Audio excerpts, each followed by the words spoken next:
Exactly. Hello, good morning, everybody. My name is Jennifer Statham, and I am an Indian Education for All implementation specialist at the Montana Office of Public Instruction, where we have this wonderful law called Indian Education for All, so that all Montanans, regardless of background and age, learn about the unique cultural integrity and traditions of all of our tribes represented here in Montana. And today is a celebration of that.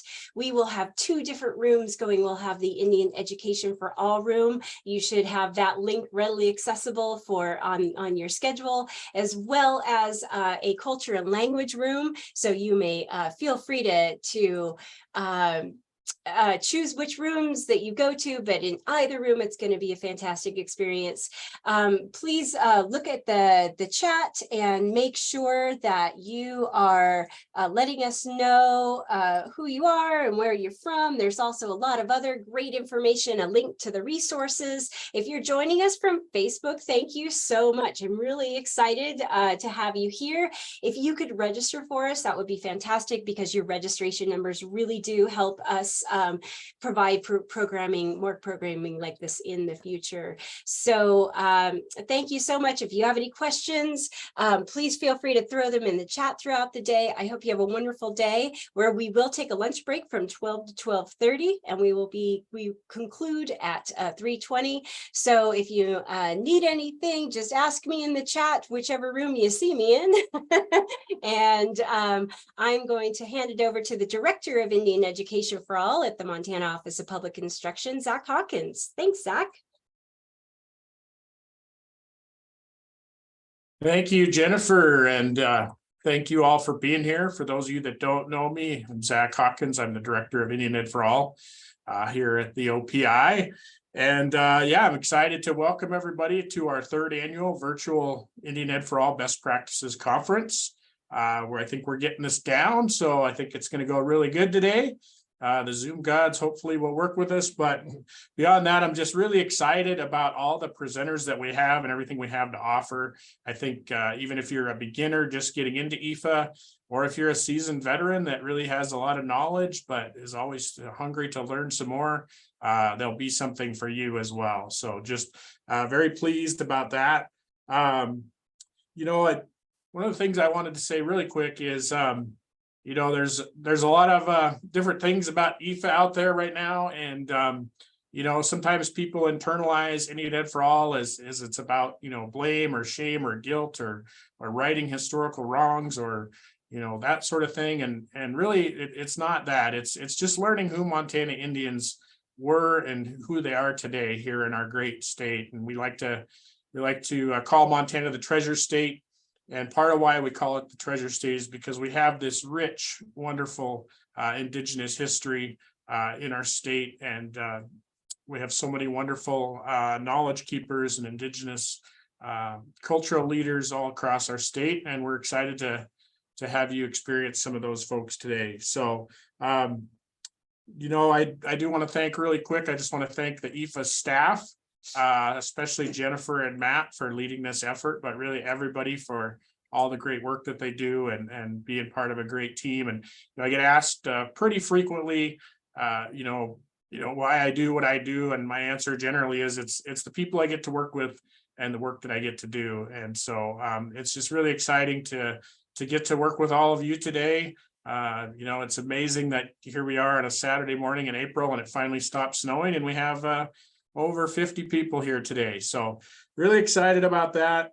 I hope you have a great day, and we're always here to serve you. And without further ado, I'll kick it over to Mr. Mike Jetty here to start us off with an honor song.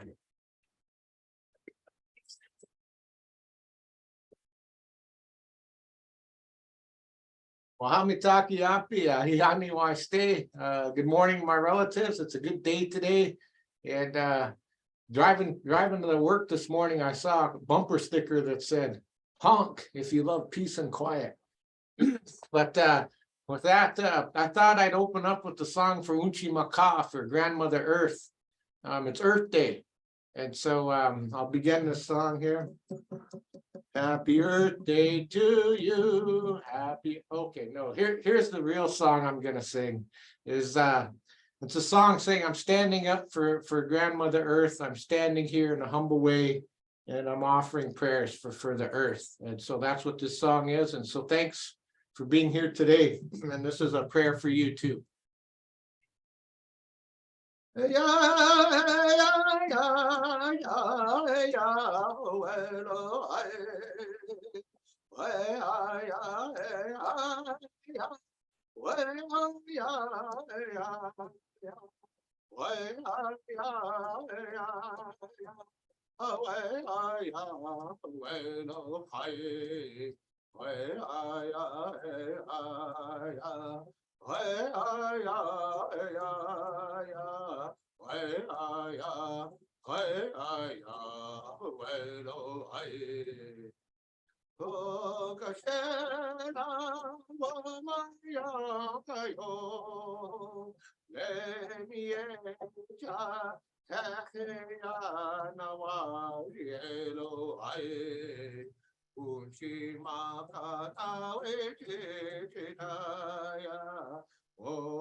Zach, you got muted just at the last part of Mike's, just like the last syllable of Mike's presentation. So I'm not sure what happened there, but I was okay. I think we're good.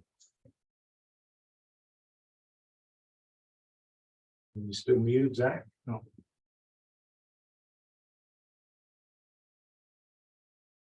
All right.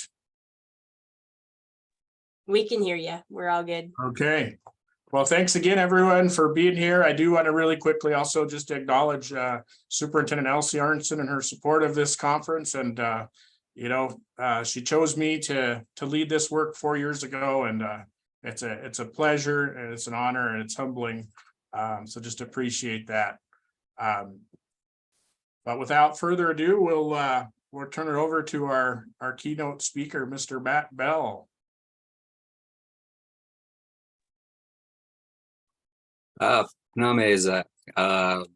Mike, I think maybe that was my sweaty, greasy maple bar fingers who might have accidentally hit the mute button on you as I was trying to admit someone. So that was my fault. So Ambawashte Dayawa Chinaga Namakoda Wapanatua Zimacha Chaze Tawa Owahinkna Wamni Jima Giabi Mikushi Philomene Tucker Jehiabi Mitugashi Reinhardt Tucker Jehiabi Mikushi Ion Bell Jehiabi Mitugashi John Matthew Bell Jehiabi Ina Donald Yates Jehiabi Ade Mike Bell Jehiabi. So I kind of introduced myself in my Nakoda language there. My Nakoda name is Owahinkna Wamni, which is translated to lightning eagle. And I like to throw my traditional greeting in there because it acknowledges my grandma, Philomene Tucker, who, if you grew up around Lodgepole for, in the 90s, 80s, probably 70s even, she might have been your teacher.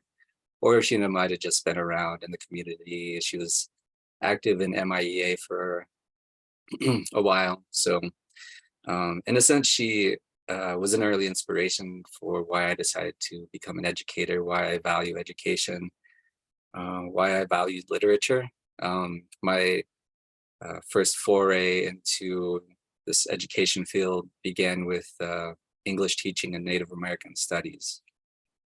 But before that, some other of my ancestors who I want to acknowledge here would be someone they call Pronghorn. If you ever find a book called Land of Nakoda, there's a story about him. And I guess it would be a couple hundred years ago now. He would be out in this land we call Montana now. And he was his family had gone through that wave of smallpox, and he was one of very few left of his family, and he kind of found himself by himself at some point, and he was very despondent. Didn't really know what to do, but something kind of pushed him on over a hill, and he found someone else to connect to, and this person kind of brought him in and helped him survive. So it's a long story. It's a great story. It'd make a fantastic film, but that story of survival really sticks with me. And just against all odds, I'm here. Interestingly, so I acknowledge my ancestor Pronghorn, and he had a son called Took the Shields, and he got his name in a very interesting way, and a very good story if you ever want to look that one up too. And then he had a son who they called George. George then took the Shields. They took that name and kind of Americanized it down to just Shields. And so that was my grandma's grandpa, or grandma's dad. And on that side, I learned a lot about being Nakoda, about art a lot. They helped me go to some powwows, some ceremonies, so I just really appreciate that side of my family. My other side of my family is Aaniiih. That's my dad's side, and there's also some good stories on that side as well, but I'll kind of spare you that. So I grew up sort of around Montana, but I moved to Pocatello, Idaho when I was younger. And that was kind of an interesting reason that kind of brought me here. Down in Pocatello, if you've ever been there, one of the high schools there, the mascot is the Indians. And I was one of about 6 in the whole school of a few hundred people, right? And so psychologically, it kind of got the wheels turning when I was in my teens about, dude, how do I want to be represented? Is this a representative of me? So yeah, but a more like more vivid story would be when I was in my senior year of high school. My English teacher was having what she called Free Read Friday, and all you had to do was show up and read, basically, and eventually do a book report. But it was at the beginning of class, the bell had rung, and some people were standing up talking. I was sitting down reading. Again, one of only a few natives in the whole building, and she was trying to get the class to start, and she said, "You all need to sit down." They didn't sit down. She said, "You guys are acting like a bunch of wild savages right now." And my friend, non-native, who was sitting in front of me, was like, "What do you mean by that?" And she goes, "Well, whoa!" And he kind of stopped for me. He was like, "That's kind of," I was just like, "Can I leave?" And anyway, long story short, I didn't really engage in English class after that, but I still loved literature. And so I kind of felt in a way robbed of that. And I just kind of, after a long, prolonged try at different things in my undergrad, I felt like I love literature. I love engaging in it. And I want to engage students who, like me, loved it, but didn't love the classics and wanted to see themselves in literature and all that good stuff. So that's how I became a teacher. I got my undergrad at Missoula here in English teaching and Native American studies. I did my first year in Fort Hall, Idaho, where, side note, I had the pleasure of having Indian country's best tattoo artist in my inaugural class. When she was doing my tattoo, she was like, "I'm sorry I wasn't a good student." And I said, "No, sorry I wasn't a good teacher, but here I am paying you a couple $100 to do your work on me." And it was a beautiful moment, I think. So yeah, after several years of teaching here in Missoula at Willard Alternative and Big Sky High School, I joined the OPI staff as a language and culture specialist, which is a kind of newer position. So we're doing a lot of kind of creating as we go as far as projects and initiatives and stuff like that. Jennifer's been very gracious in helping me along with Zach, along with Donnie Wetzel, who's kind of my more immediate supervisor, who's really helped me take on this idea of tribal relations, resiliency, and student achievement, and blending these things in ways that are applicable to who we are as Indigenous people, along with his initiative to be guided by the insight of our kin group, the knowledge of, or keepers of knowledge of our Indigenous nations. So yeah, I'm also doing a little bit of grant work with language immersion programs and stuff like that, coordinating with tribes, with representatives, with knowledge keepers who speak the language. But it's an interesting process, one that I kind of liken to a philosophical thing the other day with some students at our RISE meeting in Billings. It's called the ship of thesis. Yeah. If you have a boat and, you know, every time it goes out and comes back, you replace one piece or something like that. After you replace the last piece, is it still the same boat? So I kind of wonder about education. This system has kind of been designed to be one thing in its inception, with regard to Indigenous people and their value systems. But that's it's been quite a while, and we've over the years begun to incorporate input from Indigenous people into that system.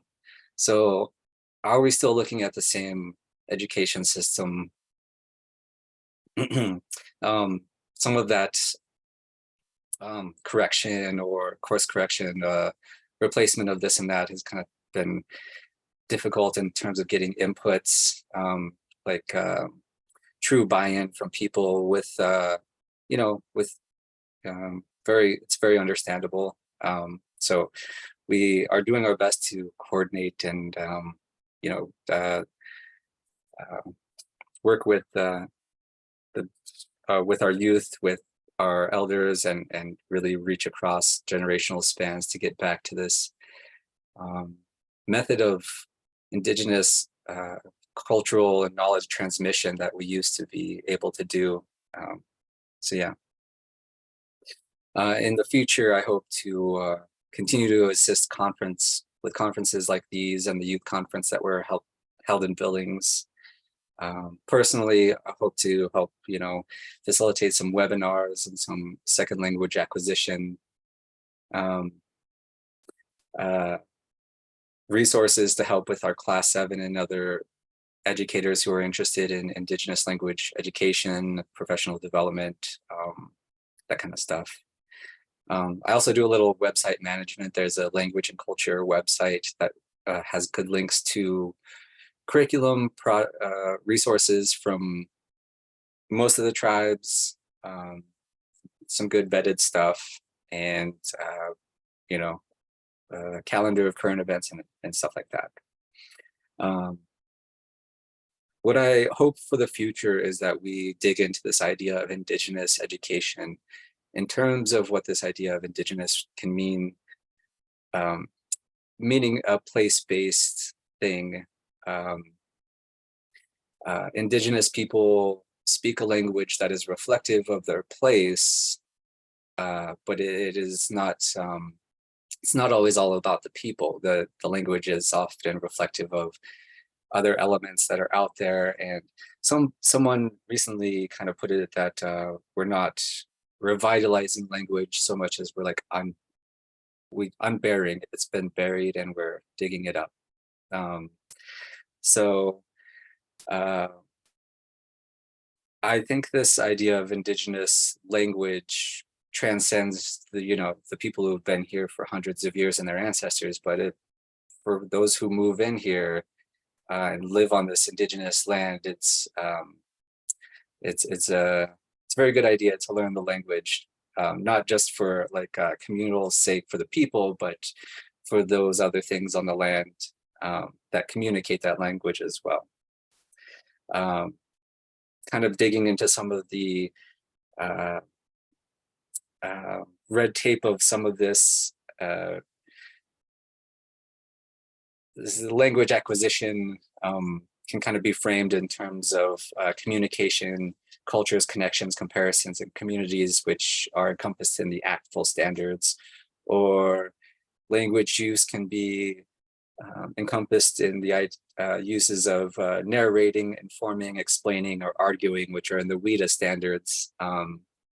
These are kind of like the Western notions that we kind of, I feel, do well in our Indigenous communication methods, and that when we have true buy-in, we can find best ways to not only share this information through language transmission, but share with those educators who are interested in this, who share our room with our students, how to best assess these things and care for our students, and where to find these resources to help do those things.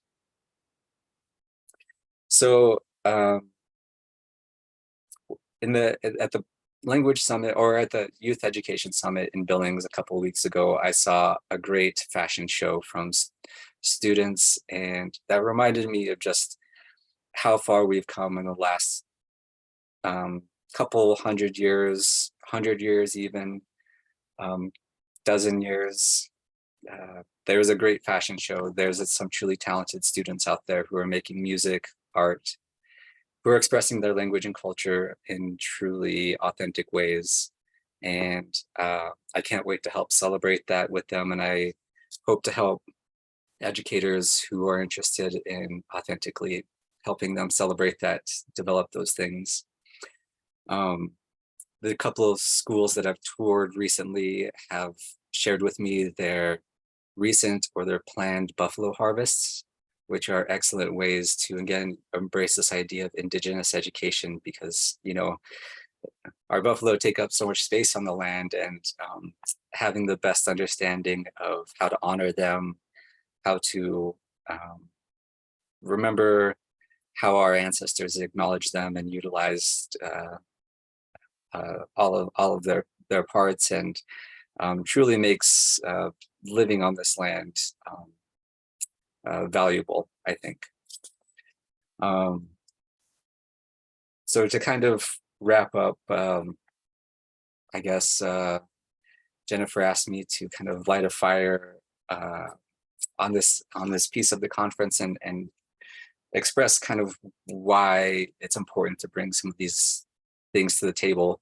And I guess for me personally, I can only speak personally to this point, that there's an amount of survivor's guilt in this work that I feel that is here. Like I said, my ancestor Pronghorn had to fight through this experience of smallpox. My ancestor took the shields, and his son had to, and his couple of offspring had to fight through the boarding school experience.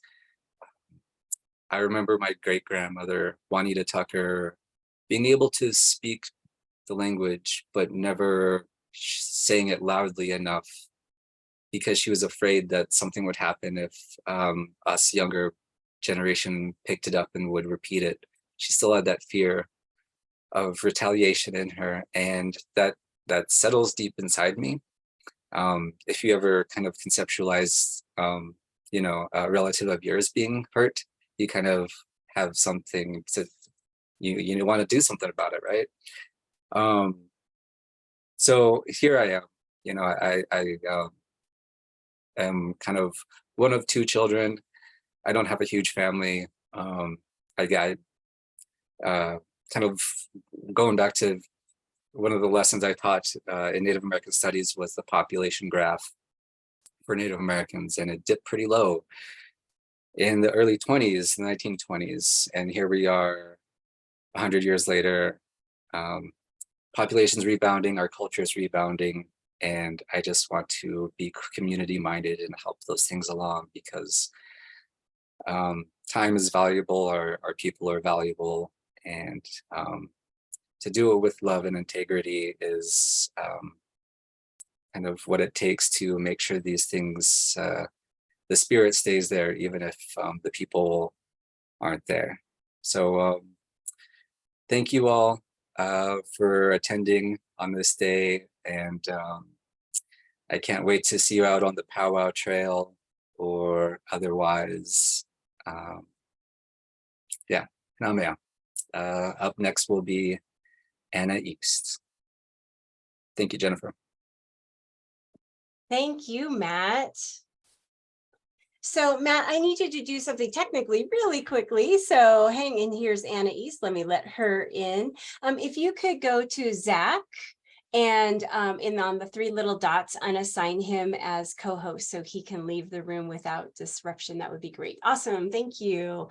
And welcome, Anna. We'll give her just a few moments to get all set up. Everyone have, I just hope no matter which room you choose, if you go back to the letter that you received or to the Facebook post, the link for the Indian Education for All room is there as well. So Morgan Murakami will be presenting on Indian Education for All and math in that room. And you may come and go between each room as you like. Matt, thank you so much for your wonderful words and for your personal story. I really, really do appreciate it. Have a great day, everybody.